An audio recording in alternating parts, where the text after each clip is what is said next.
Oh, they can vary so greatly in both size and price and types that I've seen tokens for as little as $5 to $10. And they can be old. Old doesn't necessarily mean expensive, all the way up into hundreds of dollars, and some large coppers, as we call them, which large pennies, and we'll look at a few, were used in America to about 1860, the Civil War time period. And in Canada, they may have been used a little longer, and also Great Britain. But I've seen near mint or mint large coppers and tokens go into the thousands of dollars. It just really is all scarcity and demand and how popular it is for somebody to collect a type like that. And something that shocked me with a modern token from just Florida that was for a quarry, I sold that on eBay for $300. One of the tokens I have here is a Sheffield penny token, as you can see in the front, and the name just makes me think right away it's from Great Britain.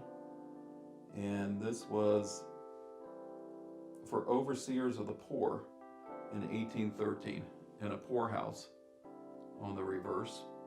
And my guess is, because it's a Sheffield token, that it would be Britain because it's a British name, but it could be from one of the other Commonwealth countries. But it's a beautiful design.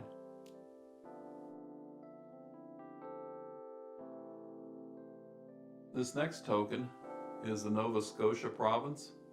Again, they're issuing their own coins. It's not from the Commonwealth country of Canada, but one of the states.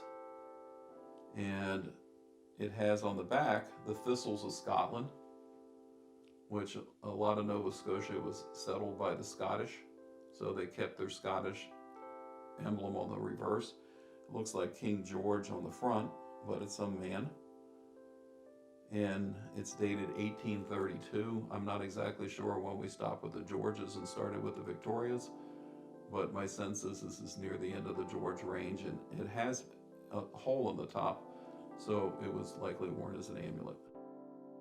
Good coins are scarce and they bring a big premium. And coins are graded from 1 to 70 when a coin is professionally graded. And the theory was the 70 was a perfect coin. It's just perfect. And the way they made coins in the old days is they were hand struck. They didn't have machines doing the stamping. And so it was a craft done by hand. And it was hard to make a perfect coin. Coins were used, they were made to be used. And so finding a really, really, really nice perfect coin was scarce. But the idea was a perfect coin was worth 70 times more than a worn out coin. And hence you had a simple grading scale that moved along algebraically. The reality is a perfect coin is worth hundreds of times more than a bad coin. And with grading and computerization and able to track things, the true scarcity of perfect coins or uncirculated coins has really come about to be known, and there is a huge premium put on good coins over bad coins if it is a coin you can find with any commonality. If the coin is one of a kind, then people take more exceptions. I also look at the coin to see, at least with a naked eye, whether there's errors in it, because some things people hate errors, but in coins they love errors. And so again, a coin made with an error where the die is break that they're hitting and striking the metal with, the die would often start cracking because of the high pressure and intensity. So die cracks in the coin that are reflected from the die into the coin can keep the money. The fact that it may be double struck, or when the mint got automated, coins would get stuck in the whatever manufacturing process they're using, and sometimes a coin would come out on what's called the wrong planchet, which a planchet is the piece of metal that the coin begins with before it's struck. So you may have a dime struck on a penny planchet, or it could be struck off center and you only have half the design.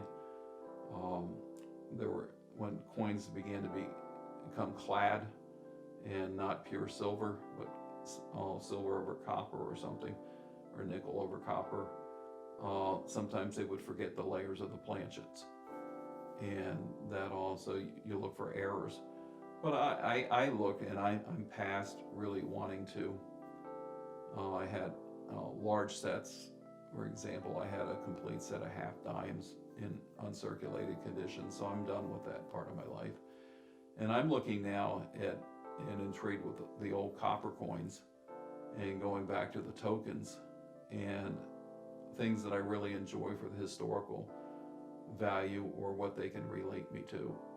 And to me, that's a whole new era that I'm about to begin on coins.